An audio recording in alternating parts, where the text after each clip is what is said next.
Bueno, ante todo, gracias a Mauricio por haberme invitado acá. Bueno, esto nace en realidad iba a ser una tesis de doctorado que no fue y terminó siendo un libro, Arte y Disidencia Sexual, que se publicó en España y acá simultáneamente, ¿no? El año pasado. A mí siempre me interesó el arte, las artes visuales sobre todo, y bueno, y el proyecto sigue, y ahora está más centrado en lo que es la Edad Media. Entonces acá dice breve recorrido histórico, no es que va a haber saltos en la historia, por supuesto, no, digamos por razones de tiempo, pero bueno, querría empezar con una entrevista que se hizo en el año 2002 aproximadamente en un programa llamado Hora Clave. En Hora Clave, bueno, el periodista era Mariano Grondona y el invitado era Juan José Sebrelli, que es un sociólogo muy reconocido, tiene 93 años hoy. Grondona anda más o menos por esa edad también. Y estaba invitada también, en ese momento se hablaba de travestis, una travesti llamada Nadia, no me quiero olvidar el nombre, Echazú, ¿no? Que murió en 2004. Entonces, más o menos un extracto de la entrevista es el siguiente. Grondona dice: parece un síntoma tortuoso, torturado, tanta gente en esta situación, tanta gente así, no saben bien dónde están parados. ¿A quiénes se estaba refiriendo así? A los travestis. Pues vamos a discutir todo esto, ¿no? Por supuesto. Sebrelli contesta: la homosexualidad ha existido en todas las sociedades, aún en la prehistórica, en los regímenes más distintos. Pero hay que hacer una distinción entre la homosexualidad y el travestismo. El travestismo es un fenómeno minoritario. Existe en determinados momentos. Es algo artificial. Es una moda, una racha. Hace 30, 40 años no existía travestismo en la Argentina.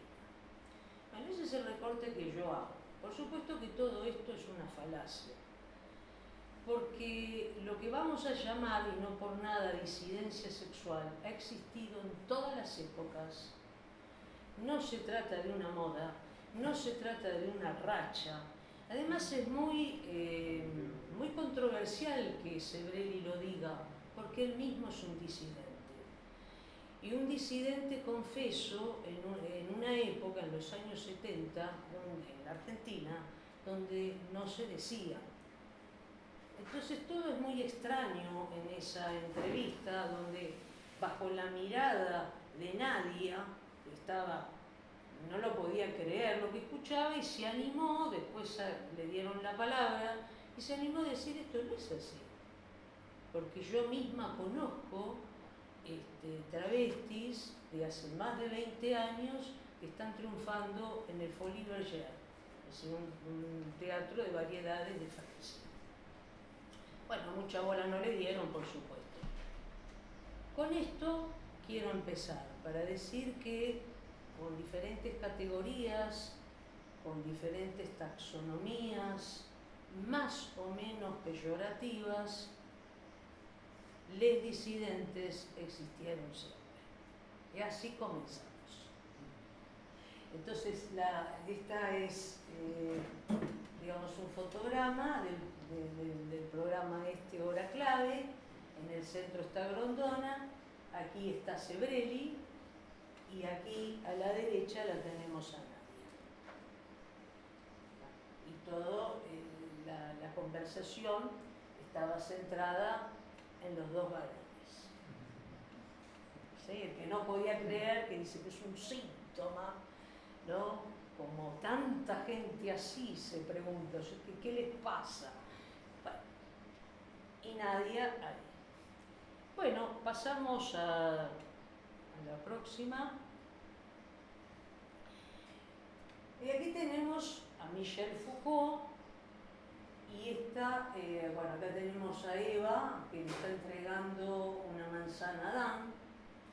Esta es la tapa o la portada del cuarto libro, que durante muchísimo tiempo fue un manuscrito que solamente podían tener acceso a algunos investigadores, que fue en el año 2018 se publicó en Europa y 2019 apareció acá en la Argentina, es decir, después de muchísimos años de la muerte de Foucault, que fue el cuarto tomo de Historia de la Sexualidad, dedicado a la Edad Media.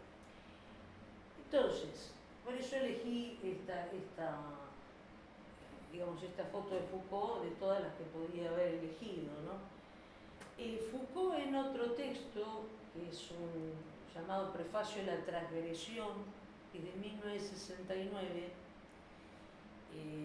que era en homenaje a Georges Bataille, a la obra de Bataille,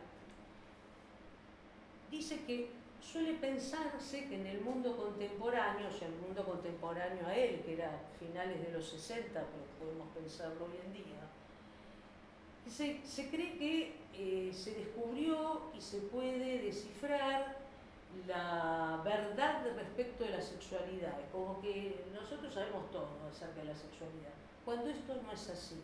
Dice que en realidad fue en el mundo cristiano del pecado donde la sexualidad se expresó. Claro, no se hablaba de sexualidad en los primeros siglos de la Edad Media, ese es el mundo cristiano al que se refiere Foucault. Se hablaba de la carne, pero uno se imagina que, no sé, que en la Edad Media era todo pecado, sí, cosa que sí, para algunos sí, pero que la gente no tenía sexualidad, que todos miraban hacia Dios. Algunos se lo imaginan así, o nos hicieron creer que era así. No. La sexualidad, o lo que hoy llamaríamos sexualidad, que en ese momento era la carne, vamos a ver que aflora por todos lados y en el arte. Y no solamente en el arte, en la vida, ¿no? Bueno, o sea que esto también es otra cosa que se cree mucho, que nosotros sabemos sobre la sexualidad y podemos hablar a boca de jarro y libremente, y no es así tampoco. Pasamos a la siguiente. Y vamos a empezar con lo que se llamó androginia y hermafroditismo. Pasamos a la siguiente. Acá tenemos una estatua muy explícita. Esta en realidad iba a ser, yo la quería para la portada del libro Arte y Disidencia Sexual, y mi editor, que a la vez es mi hermano, me dijo, no, esto no, ya es demasiado, vamos a poner otra. Y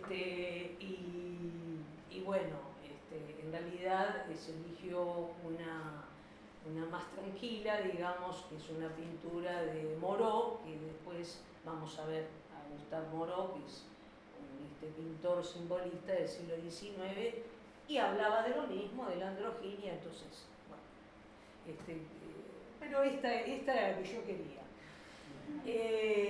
Esta es una estatua, se llama, no tenemos muchas referencias más que estatua de Hermafrodita, que es del siglo II después de Cristo. Esta es la idea, que después también vamos a ver qué idea había para representar en una manifestación artística, qué idea se tenía de lo que hoy, ya bueno, más o menos a partir de los años 90 del siglo XX, pues se prefiere hablar de intersex o intersexo o intersexualidad, y no de hermafroditismo que ha tenido, o hermafrodita, que ha tenido una carga muy peyorativa.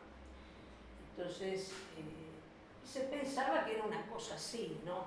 Que por ejemplo, o se hacía un corte transversal o un corte horizontal, entonces que una parte era masculina y la otra parte femenina, o viceversa, o en el corte transversal había, de un lado era un varón y de un lado era una mujer, porque esas eran las creencias que se tenían.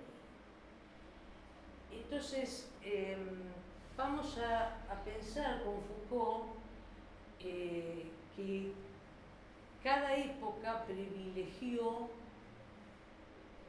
un monstruo o una idea de monstruosidad. Y por ejemplo, el hermafrodita, vamos a llamarlo así como se llamó durante muchos siglos, entre los siglos XVI y siglo XVIII era el monstruo por excelencia para perseguir. Eso no quiere decir que en la Edad Media no se lo persiguió. Pasamos a la siguiente. Bueno,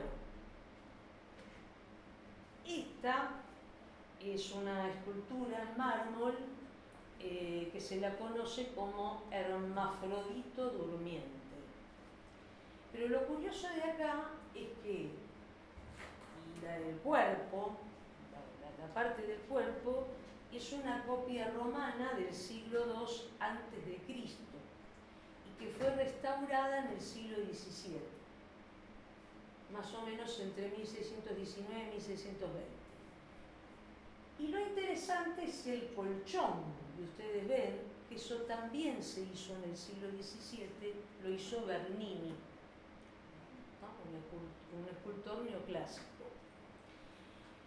Y es lo que se conoce, la parte del cuerpo por lo menos, como un rococó helenístico. Entonces, bueno, les gustaba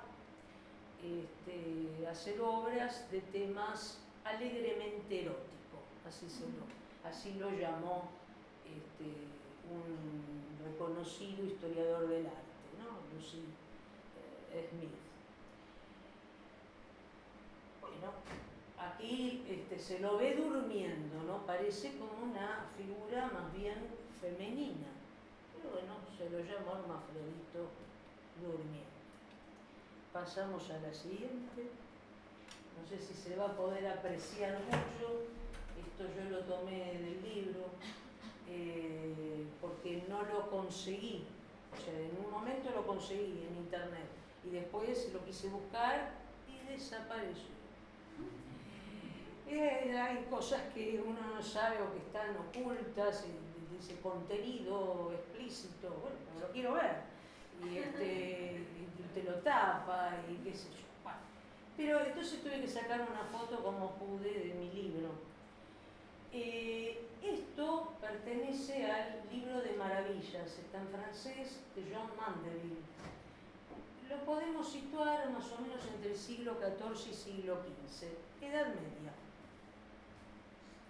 El libro de maravillas de Mandeville lo que contaba eran viajes fantásticos a países exóticos, que no importaba si existían o no, la gente se creía igual que existían, y más o menos se los ubicaba en Asia, ¿no? Lo que se llamaba Oriente.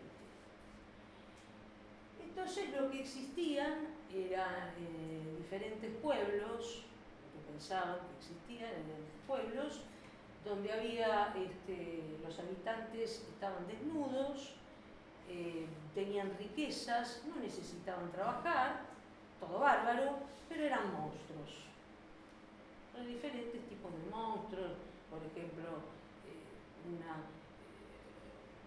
seres que eran solamente con un pie, eran un pie con ojos, cosas así. Y entre toda esta gente, en algún país lejano estaban los hermafroditas, que es lo que nos interesa hoy. Entonces acá vemos cómo se los consigue, o sea, hermafroditas existían, pero los ponen como se los imaginan, ahora ya vamos a ver por qué, de esta forma.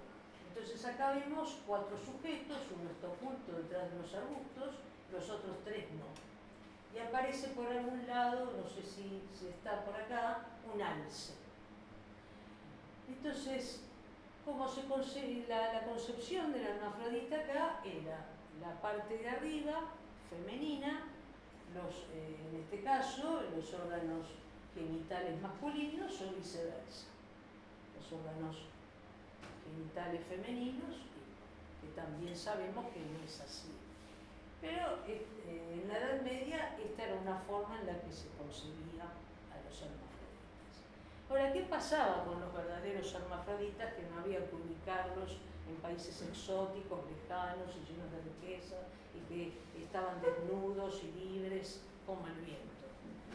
No, todo lo contrario, también en la Edad Media eran perseguidos y la cosa era así. Nacía alguien hermafrodita, entonces quien tenía que decidir el verdadero sexo era el padre, y si no existía el padre, era el padrino. Entonces, bueno, tiene como, supongamos, no sé, visualmente se orienta más a lo masculino, bueno, entonces que viva con un nombre masculino y que haga toda su vida como sería un hombre. Y cuando llegue adulto, que decida por sí mismo qué quiere ser. Ahora, una vez que lo decida, no puede cambiar. Es decir, bueno, decido seguir siendo varón, supongamos, pero no puedo comportarme como se suponía que tenía que comportarse una mujer, y mucho menos tener relaciones sexuales con lo que no corresponde, ¿no? ¿Me siguen lo que quiero decir? Todo lo digo entre comillas, pero esa era la concepción, ¿sí? Si me ubico como varón, después no puedo comportarme como mujer, o como lo que se cree que tiene que ser una mujer. De todas maneras, a pesar de esto, eran muy perseguidos los hermafroditas, tanto que su castigo, solamente por serlo, era ser quemados y sus cenizas tiradas al viento. O sea que mucha opción no había, por más que se portaran bien. Pasamos a la siguiente. Y acá tenemos al que les había anunciado, que es una pintura de Gustave Moreau. Hacemos un salto al siglo XIX. Esta obra se llama San Sebastián y el Ángel y es de 1876, casi finales del siglo XIX. ¿Qué tiene de particular Moreau? Bueno, acá tenemos adelante el santo y atrás, bueno, las alas, lo que nos indica que es un ángel. Pero generalmente son 2 personajes los que se ven en las obras de Moreau, a veces uno solo. Pero las obras de Moreau, a propósito, digamos, adrede, no se puede distinguir bien cuál es el personaje femenino del masculino. Es decir, que hay una tendencia a la androginia. No solamente a la androginia, sino al incesto entre hermanos, porque era un tema muy propio de la época, del simbolismo, del dandismo, de finales del siglo XIX. Entonces, lo que se privilegia es eso, y sobre todo que las figuras despierten la sensualidad, pero una sensualidad o sexualidad cruel. Hay otras pinturas, yo elegí esta, no sé, me gustó esta hoy, para hoy, pero hay otras pinturas, por ejemplo la de la Esfinge y Edipo, donde la Esfinge salta sobre la figura de Edipo y hay algo sexual, pero de parte de lo que sería lo más femenino, cruel. La esfinge es cruel porque lo va a atacar a él. Aunque sabemos por el mito que Edipo se salva, pero lo que quiere mostrar de la parte femenina, Moreau, sobre todo en una época, es lo más cruel, una idea negativa acerca de lo femenino.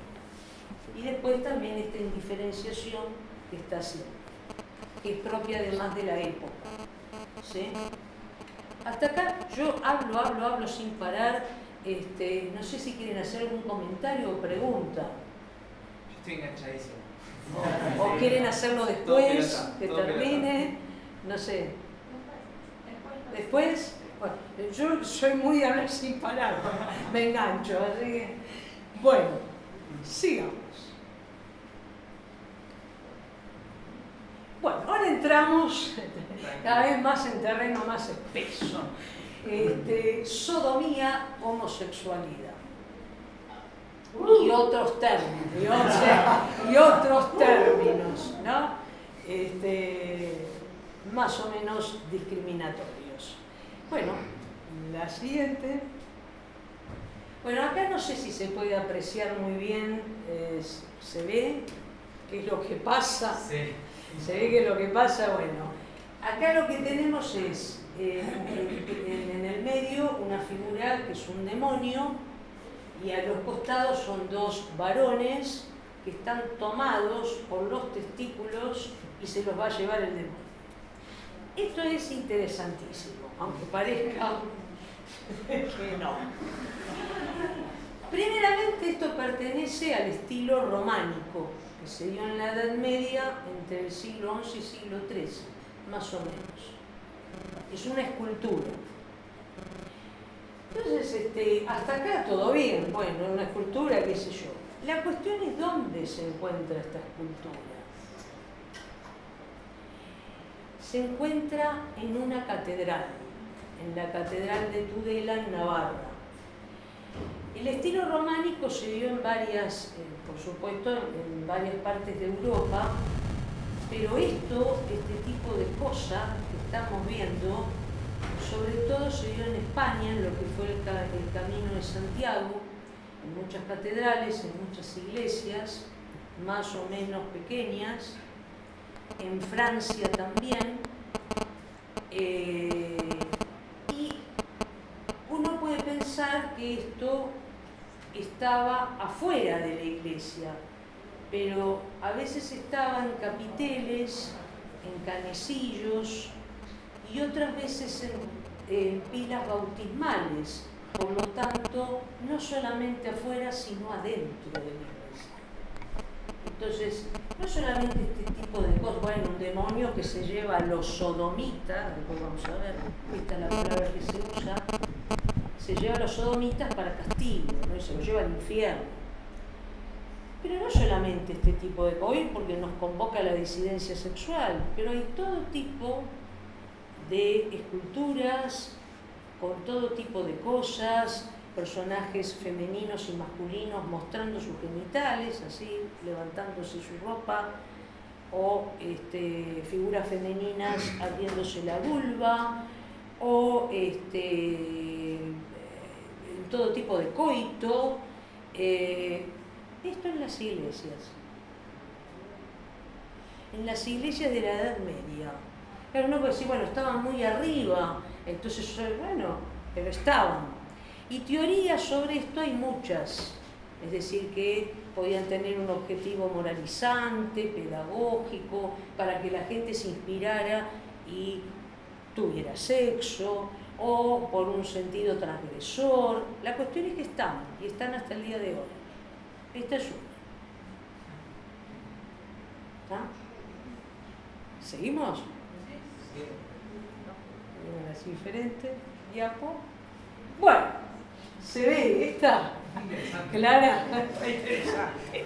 Bueno, pero le falta un tercer personaje que no lo encontré. Esto es así, uno va buscando y va leyendo y después va tratando de buscar en lo que leyó en la bibliografía, pero a veces está por la mitad.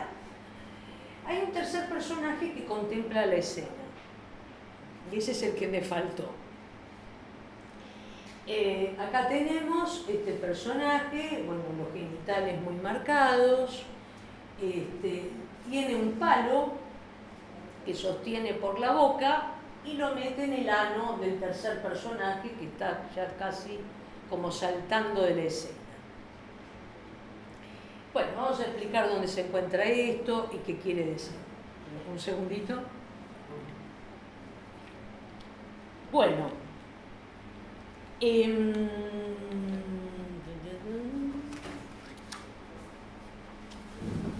no sé dónde están mis cosas, pero bueno, intentaré acá. Bueno, esto es lo que se llama una marginalia, también de la Edad Media.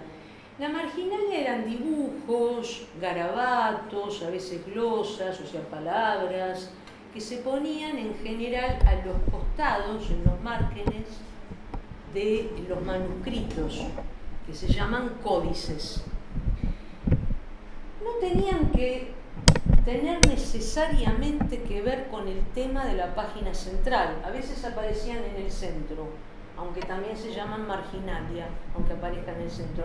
Es decir, que el copista, que si no había imprenta en esa época, el copista, que generalmente eran monjes, lo que hacía era, bueno, a ver, escribir, y a veces se entretenía con algún dibujito, o otro que lo leía después. Esta marginalia, generalmente la bibliografía dice, bueno, se lo encontraba en Biblias, en libros canónicos, pero también podía ser en los que llamados libros profanos, que no tenían nada que ver con lo religioso. Y esta marginalia está en lo que, bueno, es el fuero de Teruel. Los fueros eran legislaciones, que eran para diferentes partes, en este caso de España. ¿Sí? Legislaciones. Es decir, que no solamente lo que después vamos a ir más in extenso se llamaba sodomía, era un pecado, sino que el pecado coincidía con un delito. Es decir, la legislación coincidía con lo que era lo eclesiástico. ¿Sí?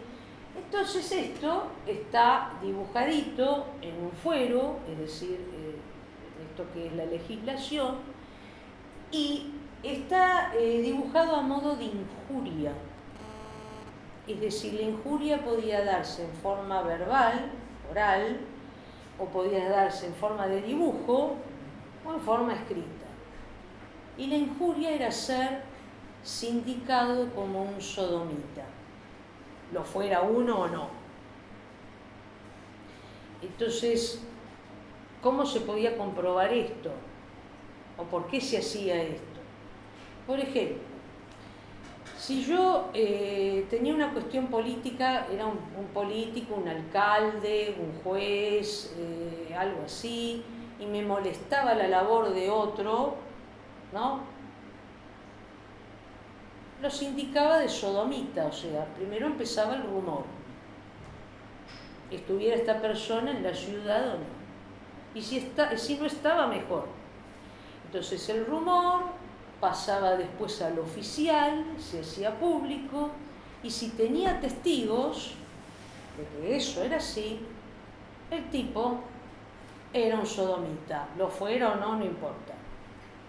Entonces, esto era de político a político, o dentro de una clase social alta, de noble a noble,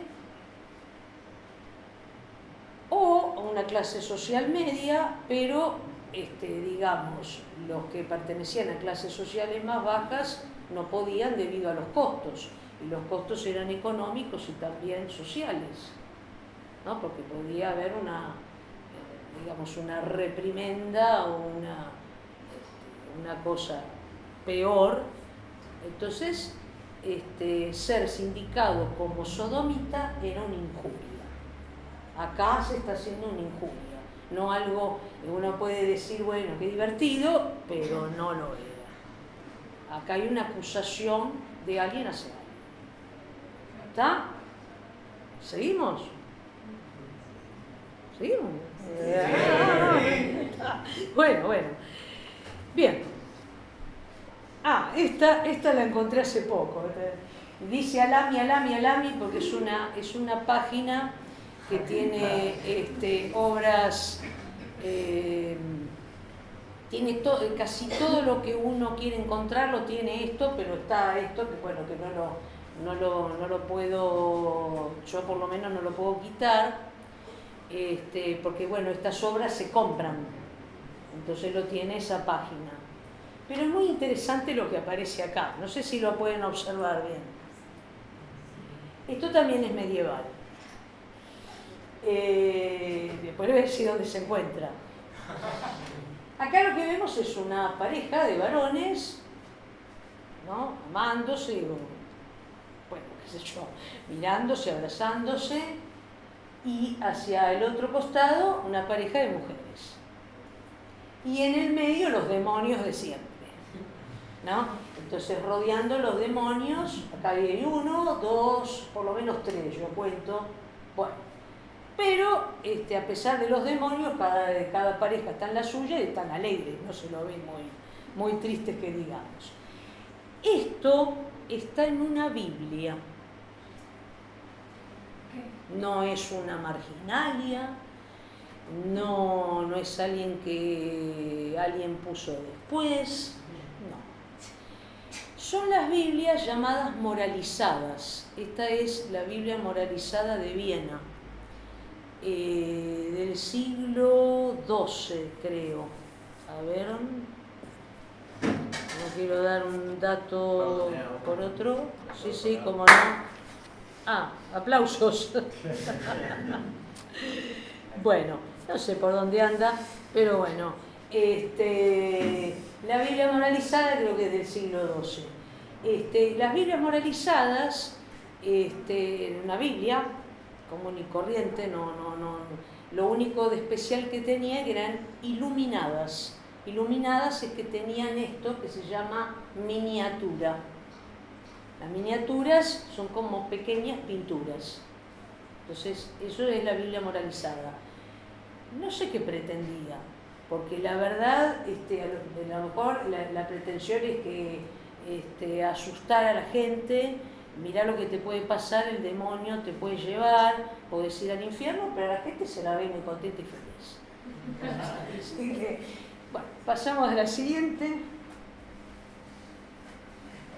Bueno, esta también tiene, no sé si la ven, bien se ve, si no la oscurecemos un poco.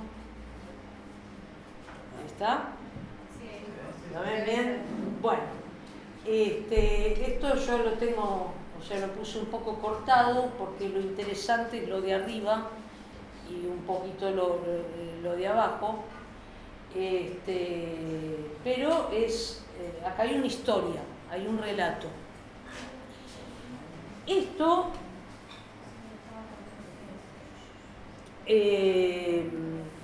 se llama, a ver, se me escapó. No quiero que se me vaya la gente, se aburran. Si no, cualquier cosa me cortan. Acá está. Se llama Auto de Fe, presidido por Santo Domingo.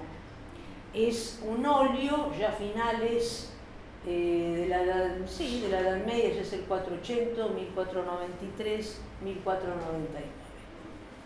Está entre ya más el Renacimiento, pero lo que relata es algo que realmente ocurrió en el siglo XIII. El auto de fe es una condena. Se supone que quienes están acá, vemos solamente las piernas, pero los cuerpos están casi desnudos, estaqueados, es que hay, lo que se ve entre las piernas son estacas. Y a quienes tenemos acá abajo también van a ser ajusticiados. Estos ya directamente van a ser quemados. Y estos dos están esperando a ver qué es lo que pasa. Este personaje que está acá con la cruz está digamos, coaccionándolos, por así decirlo, a que abjuren de su herejía. Sabemos que son dos herejes porque tienen esto acá que se llama coroza, este gorro, y acá, arriba de la ropa, tienen lo que se llama un San Benito, que es como una especie de, ¿vieron de esos hombres sándwich que se veían en una época que tenían una, ¿no? Que decían, bueno, publicitaban algo? Bueno, acá no es una publicidad, sino que tienen escrito condenado por hereje.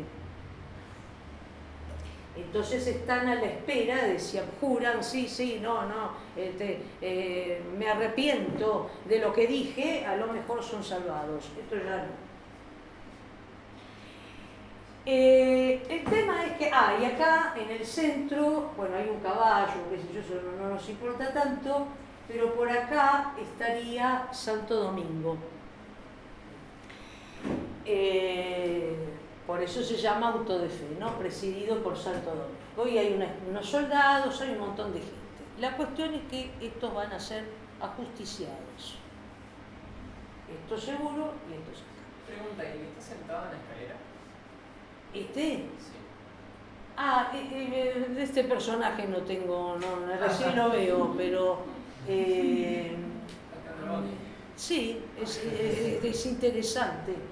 Bueno, ahí también sepan que estos autos de fe, había público, había gente que lo veía, porque esto es para escarnio público, es decir, para que se avergüencen y la otra gente tenga miedo y no haga lo que supuestamente estos hicieron. Entonces este acá está como meditando en la escalera, está interesante, pero no tengo referencia. Puede ser alguien del público. Se lo ve como muy afligido. Se lo ve afligido. Pero no es de los ajusticiados. Claro. No tiene ningún elemento o algo por lo que se lo pueda reconocer así. Tal vez es quien es digamos, testigo de estos acontecimientos. El autor se llama Berruguet, ¿no? Es un español. Bueno, cosas acá interesantes. Esto es un juicio, lo que llamaríamos un juicio, producto de la Santa Inquisición. La Inquisición comenzó en la Edad Media, en el siglo XII, y en España fue un poco más tardía. Y fue encomendada la Santa Inquisición a los dominicos, por eso Santo Domingo. ¿Y a quienes perseguía? Acá tiene lo interno. Uno puede decir, bueno, estos son herejes, qué sé yo, los herejes formaban sectas que, bueno, se desprendían un poco del cristianismo, qué sé yo, que nos interesa acá eso. Nos interesa. Porque la Inquisición, a quienes perseguía era a los judíos y musulmanes conversos. Bueno, pues estaban convertidos, ¿para qué perseguirlos? Bueno, porque una cosa era lo que hacían puertas afuera y tal vez puertas adentro conservaran sus religiones, o sea que había que perseguirlos. El tal vez hay que ver. Y también perseguían a los luteranos, es decir, los protestantes. Y en tercer lugar, y esto es lo que nos interesa, a quienes cometían delitos sexuales. ¿Y qué eran los delitos sexuales? Todo lo que se llamaba contra natura. ¿Y qué era contra natura? Contra la naturaleza. Y contra la naturaleza, ¿qué era? Todo lo que no fuera con fines de reproducción. Todo. O sea, masturbarse era un delito, tener relaciones homosexuales, después vamos a ver esta palabra, también. O sea, todo lo que ustedes se imaginen que no es reproductivo era un delito sexual. No solamente un pecado, sino un delito. Bien. Entonces, ¿por qué yo lo pongo acá y lo traigo acá? Buscando en páginas web, esta obra aparece con el nombre de Quema de Sodomitas. no es el nombre que tiene, ¿no? Porque hemos visto, se llama auto de fe, presidido. Pero si también la Santa Inquisición perseguía los delitos sexuales y aparece bajo este nombre, ¿por qué no pensar que estos herejes también habían cometido el delito de sodomía? El delito se llama delito nefando contra natura. Nefando, la palabra nefando nos lleva a nefasto, peor que eso no hay. Hay muchas sectas en la Edad Media, por ejemplo los cátaros, los palatinos, que tenían costumbres sexuales diferentes. Entonces, ¿por qué no pensar que estos herejes, que además, cómo se castigaba la llamada sodomía? Con la quema, en la hoguera, la castración, da miedo. La confiscación de bienes, el destierro, o todo eso junto, ser paseado en un asno por toda la ciudad, ser arrastrado por toda la ciudad, esos eran por supuesto no se moría. Bueno, entonces ¿por qué no pensar que estos son sodomitas o acusados de? Sí. Bueno, hacemos un salto cuántico al siglo XX. No sé si se ve bien, no es una fotografía, ahí está. Esta fotografía es de Robert Mapplethorpe. Es de una serie llamada Hombres Negros, y dentro de esa serie hay varias con el nombre de Thomas. Esta es de 1987, tenemos un hombre con un cuerpo muy esculpido, y que, bueno, está con la cabeza entre las piernas, supuestamente observando sus genitales. Hay varias de estas, yo elegí esta, hay una que es mejor, es más explícita, pero esa no la elegí porque está en mi libro. Entonces quise elegir otra, pero no es por censura ni nada, sino para que instar a que vayan al libro a verla, o qué sé yo. Pero elegí otra, qué sé yo. Bueno, ¿qué tenemos acá? Estamos en 1987, Estados Unidos. Robert Mapplethorpe, no sé si ustedes lo ubican, fue en su juventud, en la juventud de ambos, pareja de Patti Smith, ¿no? La cantante y poeta. Todavía vive. Mapplethorpe no, murió muy joven, víctima del SIDA. Y en esta época se había declarado, había sido diagnosticado con SIDA. Entonces, una cosa que puede ser, o que fue para desde algunos muy cuestionada, es por qué volver a estos cuerpos atléticos, estos cuerpos hegemónicos. Y justamente uno de los motivos era ir contra la tristeza y el cuerpo extremadamente delgado de las víctimas del SIDA, que en este momento eran sobre todo los varones homosexuales y los varones que consumían heroína, y también los trabajadores sexuales. Después sabemos que esto no es privativo de un sexo género, pero en ese momento sí, y se creía esto, ¿no? Entonces, la idea de una concepción, lo que se llama una concepción fálica de la masculinidad, es esta, como una forma de protección contra ese cuerpo extremadamente delgado, ese cuerpo enfermo, mortífero. Entonces, presentar esto. ¿Vamos bien hasta acá? Sí. Bueno, a ver a qué pasamos ahora. Lesbiana. Bueno, no, por supuesto, no siempre esto fue llamado así. La palabra es bastante posterior. ven que cuando hablé de sodomía no mencioné casi a las mujeres, porque a las mujeres también a veces se las llamaba sodomitas, a las mujeres que tenían o relaciones con un varón pero anales, o mujeres entre sí, se las llamaba sodomitas también. Bueno, vaya a saber, o sea que este término o aparecía bueno, también otros nombres, pero esto es más de otras épocas posteriores. Entonces, bueno, vamos a ver la próxima, no se me vaya, por favor. Bueno, esto es medieval también. Y no se trata del personaje del que voy a hablar, pero es lo que encontré. Esta se supone que es una miniatura que representa a María de Francia, que era una de las, no sé, pocas, muchas no sabemos, trovadoras, trovairits se las llamaba a las que eran trovadoras de la parte de Occitania en Francia, ¿no? Entre los siglos XII y XIII. Lo convocante acá es que hay una trovairits. A ver, ¿dónde estamos?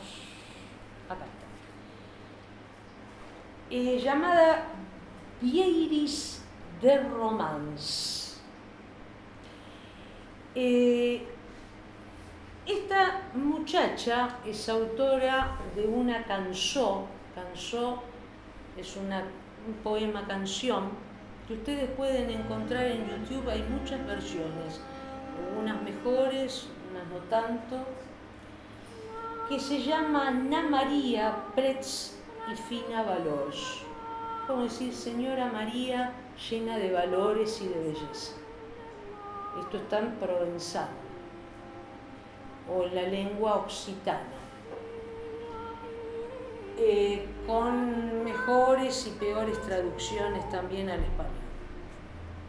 ¿Qué es lo que tiene de particular? Bueno, los investigadores tienen como una resistencia muy seria a ver qué es una canción escrita por una trovairits, mujer, dedicada a otra mujer, y que habla de todos sus valores, de toda su belleza, que la ama, etc.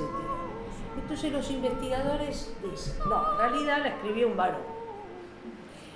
Y esto tiene muchas características parecidas a las que escribían los trovadores en relación con los señores feudales, y alabándolos, y era por motivos políticos y sociales, y bla, bla, bla.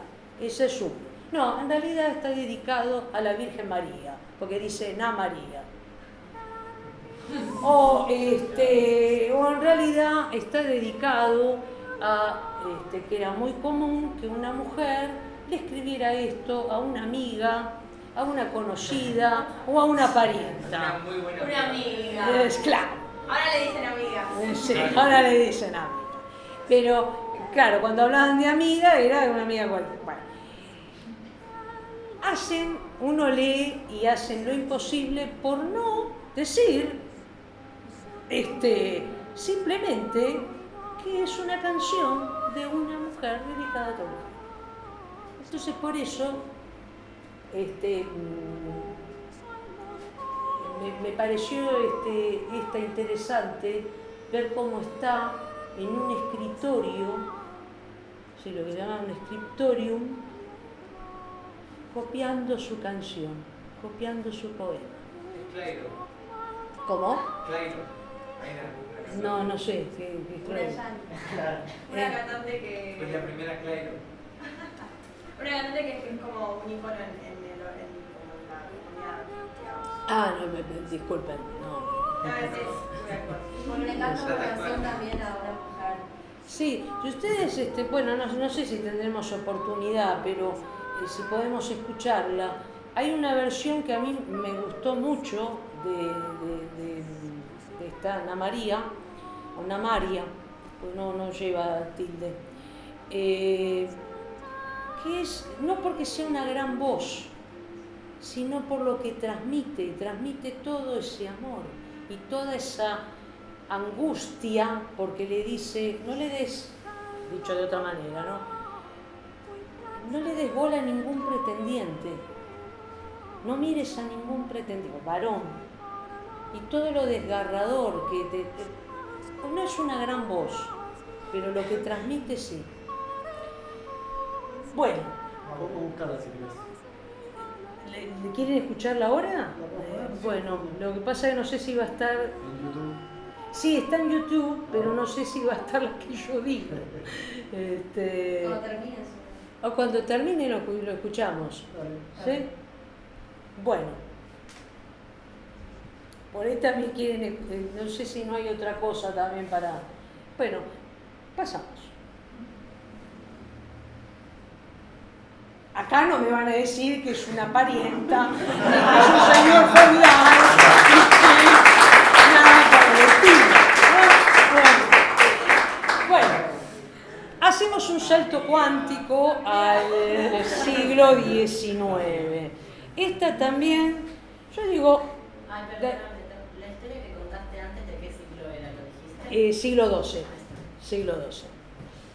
Esperen que... ahí está. Bueno, esta obra también me costó, yo la había usado para un trabajo hace muchos años de publicidad, la había encontrado, para mi libro, esta también está en mi libro, la había encontrado, y de repente, bueno, vamos a buscar El sueño de Courbet, se llama El sueño de Courbet, es un pintor francés, la obra es de 1886, pero al final del siglo XIX. También de Courbet hay una que se llama, creo, El nacimiento del mundo, que es solamente, las piernas abiertas de una mujer, no hay torso, hay solamente los genitales y las piernas abiertas, eso se llama El nacimiento del mundo. Esta fue prohibidísima. Y esta, cuando la intenté buscar otra vez, safe, no sé cuánto, contenido explícito, pero lo quiero ver, caramba. Bueno, no sé, esas cosas de internet que aparecen. Bueno, no hay mucho más que decir, pero vamos a decir algunas cosas. Esta época coincide, hay varias pinturas durante el siglo XIX de varios autores, varones, así como estas de Courbet, hay varias de Toulouse-Lautrec. Toulouse-Lautrec era un pintor que frecuentaba muchísimo los prostíbulos, otros también, pero este sobre todo. Entonces, lo que se encontraba era estas mujeres en los prostíbulos y que los pintores retrataban. Hay varias de estas. Entonces acá lo que tenemos sí es el lesbianismo o lo que se llamaba tribadismo, de tríbade, y la palabra tríbade viene del griego y significa frotar, es decir, las que se frotan, pero bajo la mirada masculina. O sea que esto es el lesbianismo bajo la mirada, o tribadismo, como lo quieran llamar, bajo la mirada masculina. ¿Sí? Hay mucho de esto durante el siglo XIX y por supuesto todos los investigadores acá en la Argentina. Había un Víctor Mercante, que era un inspector de escuelas, una cosa así, que decía que había una epidemia de tribadismo que había que combatir, y sobre todo en las mujeres, que eran artistas, y o que eran libres, demasiado libres, para Víctor Mercante y otros, y que, bueno, había que combatir sobre todo la parte activa, que era la que de alguna manera hipnotizaba o sugestionaba a la parte pasiva, y bueno, de la parte pasiva tenían cierta compasión, pero lo que había que combatir era la parte activa, que era justamente lo que se decía en la Edad Media. Se hablaba de una parte activa y una parte pasiva. Pero mal, o sea, la parte activa era la que había que perseguir. Sí. Es un poco como cuando en una relación lésbica homosexual preguntan quién hace hombre y quién hace varón. Claro, bueno. Esa era la mirada masculina, ¿no? ¿Quién hace de qué? Esto también pasaba, yo hoy no iba a hablar de esto, pero también pasaba entre los varones en el siglo XIX. Por eso, con lo que empecé, siglo XIX, siglo XX, con lo que empecé de Sebrelli, que el travestismo no existía, macanas, sí que existía. Existía, era combatido, era perseguido, los encarcelaban, eso ya lo sabemos, ¿no? Y también se investigaba, se quería saber cuál era la parte activa, cuál era la pasiva. Siempre hubo como fantasías dentro de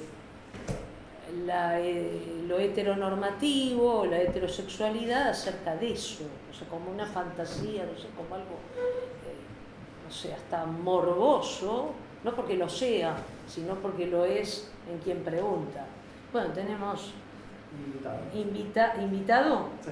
Invitado. Nada, Bueno, yo lo escuchaba. Ah, Que quería entrar. Bueno, ¿pasamos a otra? No nos quedamos acá. Allá. Esta es muy interesante. No sé si se llega a observar bien. Porque esta, por supuesto, no se encuentra en internet. Ahora les voy a explicar por qué. Esto lo tomé de un libro. La fotógrafa es una de las primeras militantes, activistas, lesbianas, por lo menos confesas, que estuvo hasta en el programa de Mirta Legrand, de los años 70. Todavía vive, es Ilse Fuscova. Y esta fotografía se la brindó a una historiadora para su libro, entonces yo es como que la estoy tomando de contrabando, en realidad, ¿no? Porque no está en ningún lado. Porque esto iba a ser parte de una exposición llamada Mitominas II, los mitos de la sangre, que fue de 1988. Y esta muestra fotográfica, llamada S/T, se iba a exhibir en esa exposición. Pero las mismas lesbianas, ahora sí podemos hablar de lesbianismo, en esta época, se autocensuraron y dijeron, no, si mostramos esto, ahora vamos a describirlo, si mostramos esto nos van a prohibir directamente toda la exposición. Entonces, hasta el día de hoy, S/T no se exhibió en ninguna parte. Entonces, por eso es una foto de contrabando, ¿no? Que en mi caso, ¿no? Que se halla solamente en este libro. La que sí pueden rastrear es, si no les ponen contenido explícito, qué sé yo, la que sí está es una que se llama El Zapallo, una muestra que se llama El Zapallo, donde aparece una mujer con un zapallo en los genitales, un zapallo que está abierto. Es así, que es de Ilse Fuscova. ¿Qué es lo que tiene esto de especial? ¿Por qué lo traemos hoy? La figura central es pintada por otra, de la cual se ve solamente la mano o una parte del cuerpo, es pintada en un pecho con sangre. Y esta sangre es sangre menstrual. En una época donde todavía el VIH-Sida no se pensaba que podía ser contraído por mujeres. Entonces la sangre menstrual no está vista como un peligro, sino vista como un fluido vital, como vida, no como muerte. Y sobre todo porque la sangre menstrual fue combatida durante toda la historia como algo asqueroso, como algo repulsivo. Entonces lo que hacen no es un invento de Ilse Fuscova, porque hubo bastante de estas experiencias en Estados Unidos un poco antes, en los años 70. ¿Hasta acá va bien? ¿Algún comentario, pregunta? ¿Se sabe lo que? Lo que escribe con sangre. No, mira, no escribe nada en especial, solamente está pintando el pecho. Está como el reborde. Claro, como si fuera una especie de... Sí. Sí, pero no está escribiendo una palabra al menos, ¿no? ¿Seguimos? Me parece interesante el contraste entre cómo se refleja una relación lésbica desde la vista de un hombre y desde la vista de una mujer. Ahí está, eso faltaba, gracias, faltaba decir porque... No, la otra, por favor. Ahí está, sí, bueno. Aquí lo que tiene justamente importante que hacen las lesbianas en el siglo XX, sobre todo las exiliadas, porque estamos en los primeros años de la democracia, 1988, entonces también está todo ese miedo, nos van a prohibir, nos van a censurar, bla, bla, bla, y justamente mostrar cómo es lo que, de tu nombre, Luan dijo, la mirada femenina de una relación lésbica, no la mirada masculina.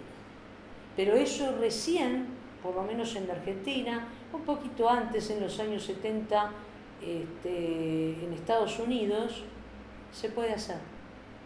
Es increíble, pero, o sea, históricamente, uno puede decir los años 70 son, bueno, 50 años de alguien que conozco, o 50 y pico, pero históricamente es muy poco tiempo.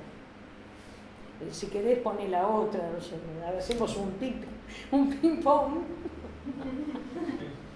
¿Sí?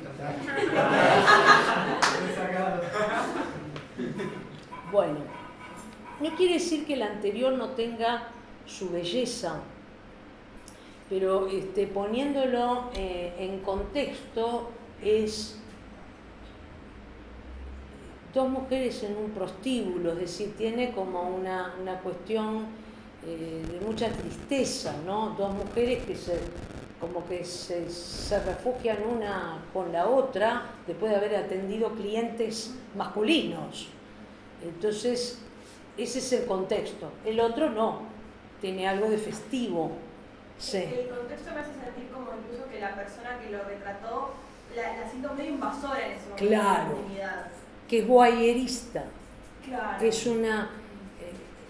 Es alguien que no debería estar. Claro, que espía lo que no le corresponde, porque ese es un sueño, se supone después, o qué sé yo, seguirá luego del sueño, ¿no? Pero el sueño después del encuentro. Pasamos, bueno, transexualidad. En principio, esto que mencionaba Sebrelli, que es por rachas, que es una moda, por supuesto, desde mi concepción no lo es, sino que históricamente ha existido en todas las épocas, ¿no?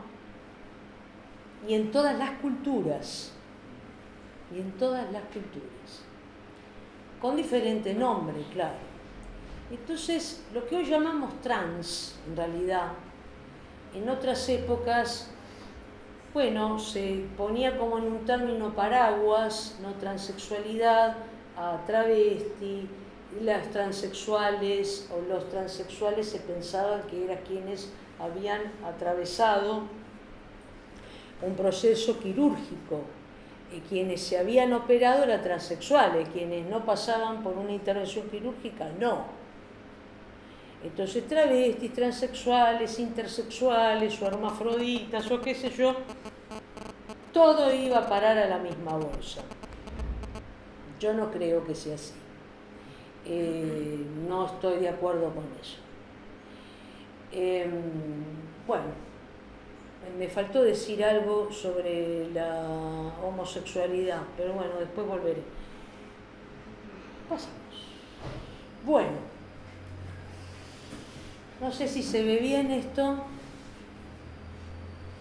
Esto es un fotograma de una película que se llama El último verano de la bollita. Es una película argentina de Julia Solomonov del año 2009. No está este fotograma en mi libro, no, pero bueno, sí está citada la película. ¿Esperó algo? Hay algo. Bueno, relevo. Sí. Igual, bueno, vamos a estar acá. Relevo con un gato. Dale, claro. Somos dos, un equipo. Bueno, acá lo que vemos es lo que se llama una escena de lectura. Está el personaje que se llama Mario, que es un chico, en apariencia es un chico de 12 años. Todo el mundo lo llama Mario. Estamos en un contexto rural, en un ambiente rural. Es decir, Mario, como un chico de 12 años, hace las tareas que hacen los varones en ese ambiente, es arriero, bueno, hace todas las tareas de campo que hacen los varones. En realidad es una chica. Digo esto porque es la misma familia, sobre todo la madre, la que está interesada por cuestiones económicas, que pase por varón. Entonces, bueno, hay un personaje que es de un médico, siempre hay un médico que es el que nos va a decir las cosas como son, la mirada, la verdad, yo qué sé. Entonces se descubre por medio de la hija de ese médico, que es amiga de este chico, que bueno, tiene su primera menstruación, bueno, toda una serie de cosas. Y acá lo que vemos es cómo él, vamos a decirle él, Mario, se mira al espejo, por eso escena de lectura, mientras se quita la faja binder. ¿No? Eso que se ve hasta acá arriba es eso. Y además es escena de lectura para el espectador, ¿no? Que ve algo no a través del relato de un personaje, sino a través de ese espejo. Entonces acá la transexualidad, hay lo que hoy llamaríamos un varón trans, pero no por elección, sino impuesto por la familia. Y ese es el secreto, va a ser el secreto de la película, que pasa de familia a familia y queda en esta familia del médico, una familia constituida por el médico y su hija. El médico intenta hablar con la madre y la madre no quiere saber nada. O sea, está como entre lo que podríamos llamar un varón trans, no está muy seguro si es un caso de intersexualidad. Vamos a pensar que es un varón trans, pero impuesto por la familia, por interés. Pasamos. Bueno, esta... sí. Hay un par de culturas, creo que en la cultura filipina están los fafini, que sí. Como que la madre decide que elige o la hija cambie de sexo por una cuestión económica, como en esta película. Claro. Para que realice tareas de varón, por ejemplo. Claro. O al revés también, porque la mujer es la encargada de cuidar a los padres cuando envejecen y tiene que ser sí o sí la mujer, entonces a veces tiene un hijo varón y lo hacen pasar como mujer para que después los cuide porque no tienen hijos mujeres. Claro, claro. Nada más que acá, bueno. Deciden el género. Sí, sí, o sea, sí. como a todo el mundo. Sí. Pero al revés. Claro, pero al revés. Acá, sí. Bueno, y también, bueno, contra esto que decía Sebrelli, también los chamanes. Los chamanes, si bien uno los ve varones, viven como mujeres, muchos de ellos como mujeres, y tienen una pareja, también varón. Entonces esto existe, y los chamanes no son de ahora, que bueno, que es una moda, ¿no? Sino que varias tribus de aborígenes, o como hoy se llama pueblos originarios. En realidad, como explico siempre, la palabra aborigen no tiene nada peyorativo, porque no es sin origen, sino que es ab, desde el origen. Ab en latín es desde, no sin. Entonces, yo sigo usando la palabra aborigen, pero todas las épocas hubo esto, Los ¿no? pieles rojas yanquis tenían un concepto concepto de doble espíritu, que era, ¿no? El Claro. binario de los pieles rojas. Bien. Esto es una incorporación para hoy, porque en realidad, bueno, me pareció como más sencillo hablar de esto que, bueno, en el libro aparece de otra manera, pero, bueno, qué sé yo. Y ahora vamos a ver por qué.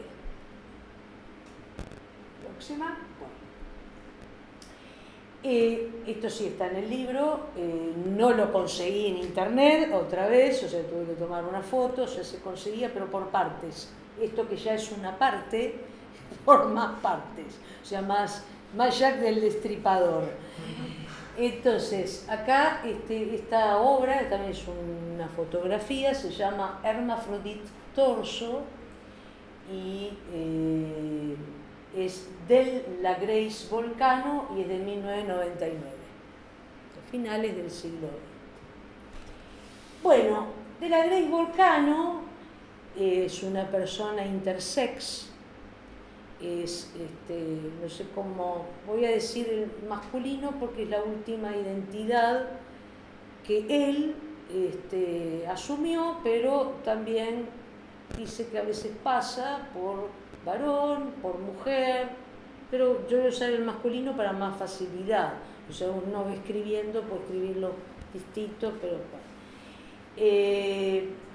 Es performer, es fotógrafo, se dedica también al arte audiovisual y sobre todo le interesa fotografiar diferentes tipos de masculinidades. Masculinidades, es decir que no, acá no hay un sexo biológico, sino la masculinidad que puede asumir momentáneamente o no cualquier persona. ¿Está? Aquí lo que vemos creo que es su cuerpo de esta época. Aquí vemos cómo es una posibilidad de una persona intersex, como son sus genitales. O sea, ya no tenemos la concepción medieval, ni la concepción de la edad antigua, o la clásica. Esto es una posibilidad de intersex. Hay por lo menos 3. Dice una autora, Fausto Sterling, que hay 3, pero puede haber más.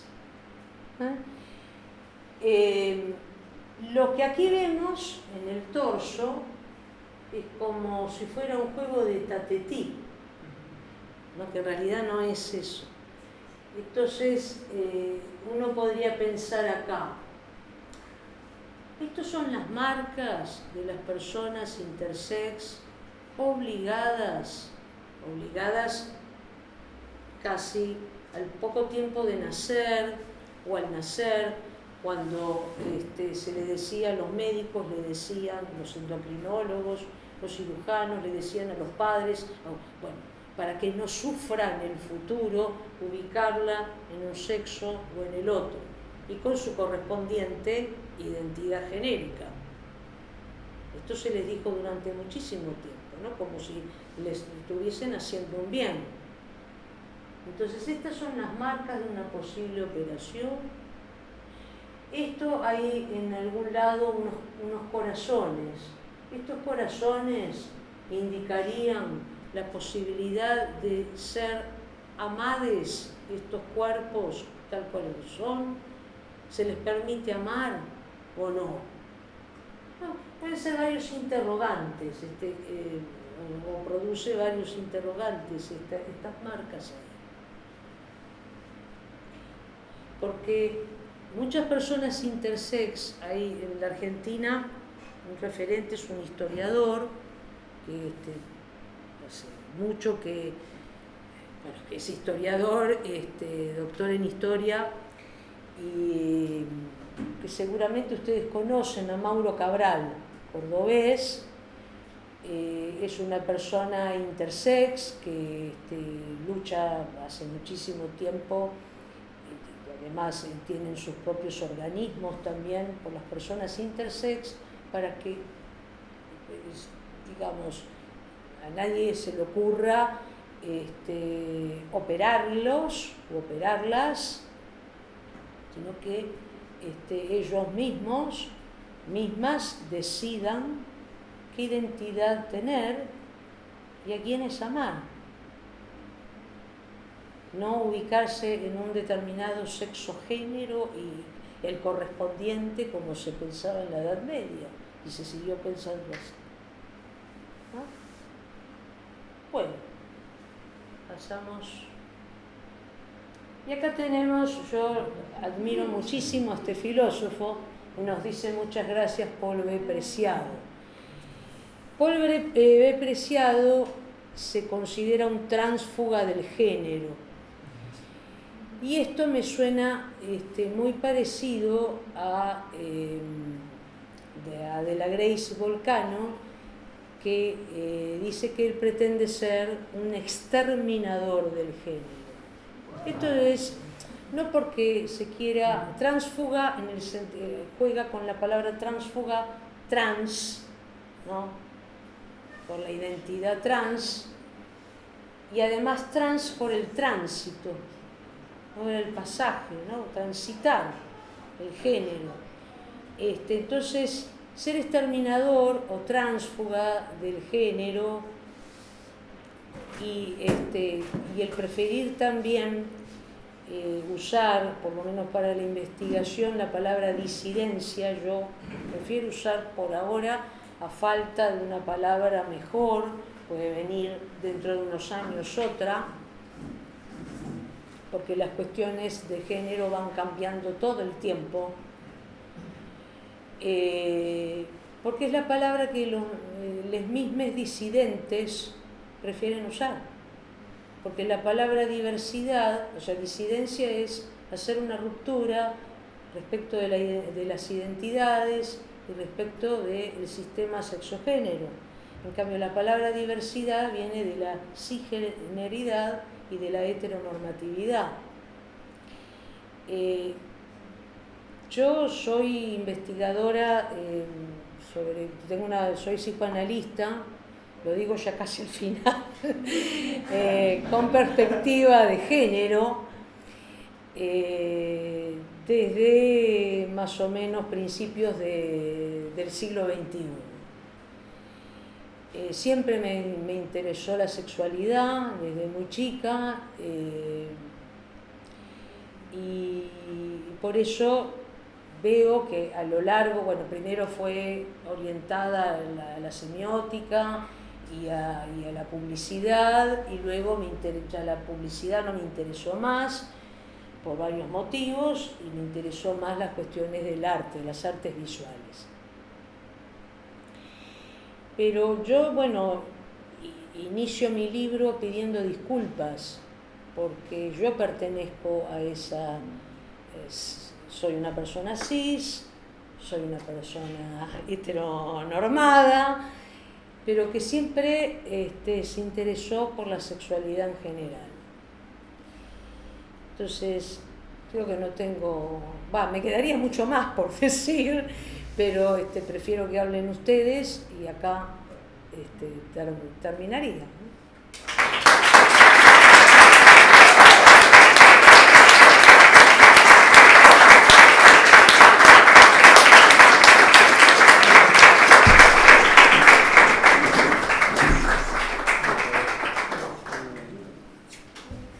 Bueno, no sé, ¿quieren hacer comentarios, sus preguntas?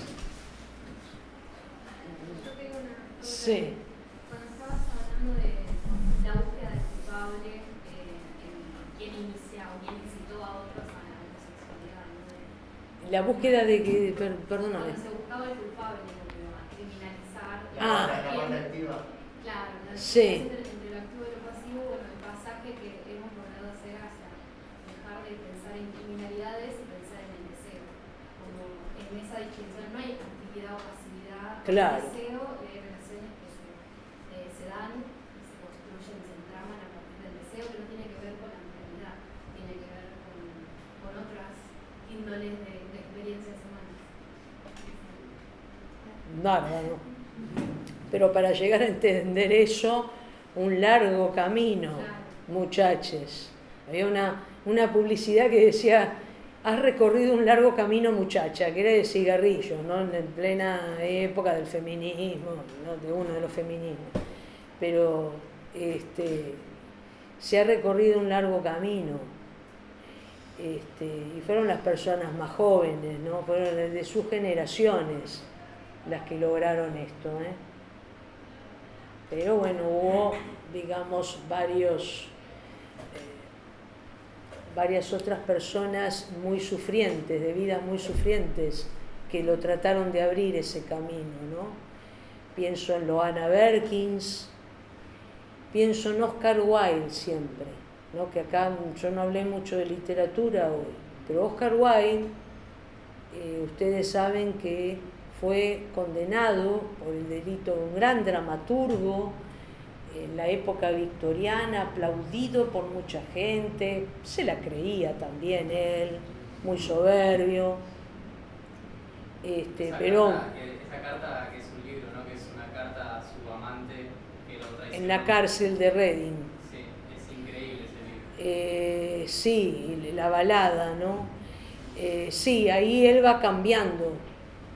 Él trata de hacer su propia defensa, es condenado por el padre, ¿no? de este muchacho, del Lord, y bueno, hace su propia defensa y habla del amor que no se atreve a decir su nombre, claro, porque siempre fue un pecado, siempre fue un delito, y fue acusado de sodomía, ¿no? Y estábamos ya en el siglo XIX, finales del siglo XIX, y encarcelado a sufrir trabajos,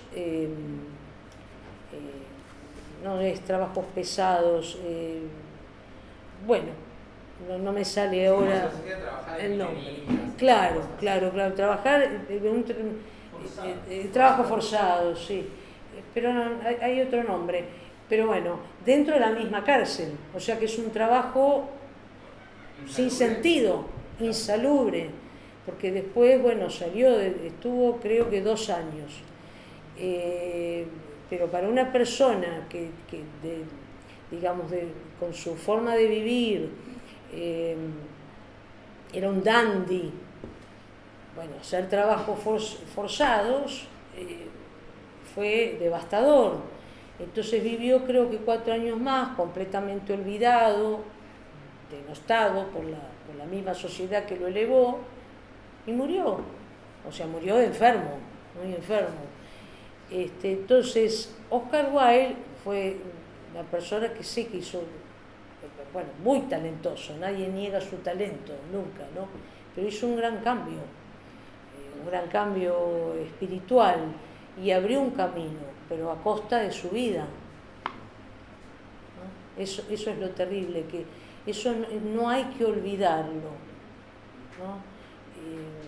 Ni en el feminismo, ni en las luchas LGBTIQ+, ni en nada, que todos quienes nos antecedieron abrieron ese camino, y hay que recordarlo siempre.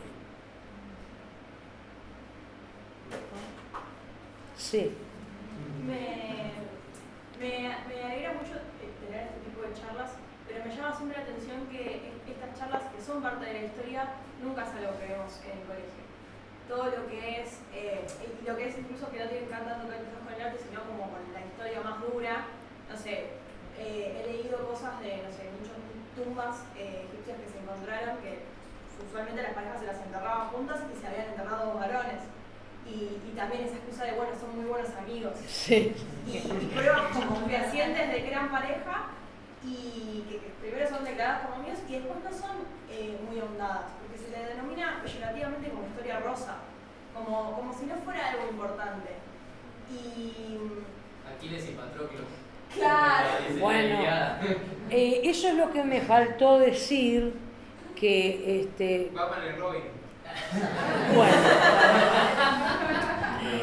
Igual sí. Sí, bueno, pero volviendo a lo de Aquiles y Patroclo y a muchos emperadores, me faltó decir completamente extemporáneo usar la palabra homosexualidad, que la inventó un tal Kurt Wenny cuando le escribió a su amigo Ulrich, un activista alemán, activista homosexual.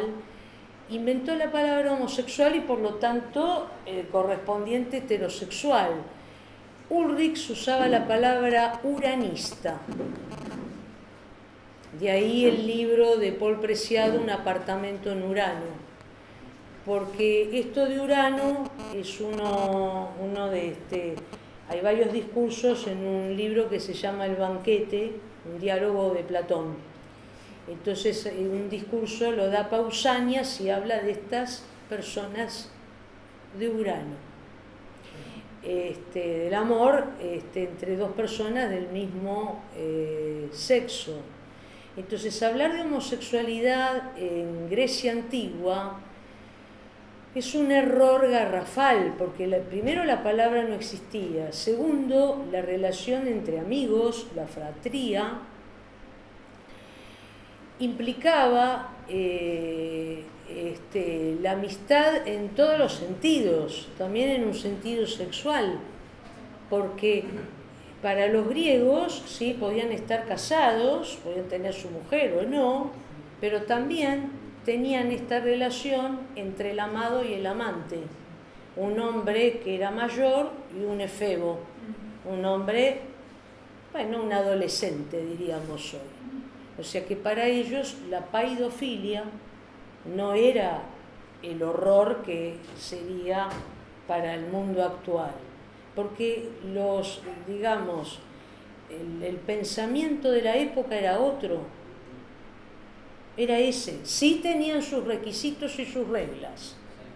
Por ejemplo, volvemos al activo pasivo. El activo tenía que ser el hombre mayor y tenía que tener una posición social mayor que la del efebo, y el efebo era el pasivo, y así un montón de cosas más, pero no se hablaba de homosexualidad. Y Aquiles y Patroclo también podían ser de la misma edad. Aquiles y Patroclo, que son dos personajes homéricos, no mitológicos, lo que hacen es representar las relaciones que podían tener dos varones de esa época. La fratría era así. O sea, eran amigos, pero eran amigos con todo, amigos y con amor. Ahí se inventó ¿Sí? amigos son los huevos. No, creo que eso es más porteño. Vamos a hacer, perdón, una preguntita más. Sí, Para cerrar, sí, por no, ahí. porque si no, Para estar bien con el tema del tiempo. yo me... No. Si hay más tiempo. Sí. Cerramos siempre con cosas. Bueno, cerramos acá.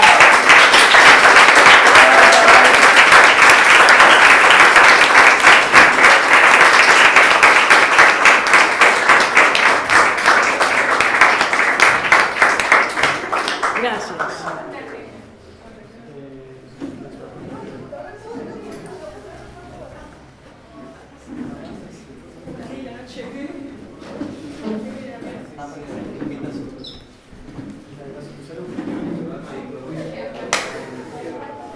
¿Qué están aplaudiendo? ¿Hay mojitos? Para hacer los cortes. Para calidad de sonido, ¿no? Claro, damos el sonido acá y el video. Después empezamos a contar. Ah, por favor, el mismo. Sí, eso va a estar todo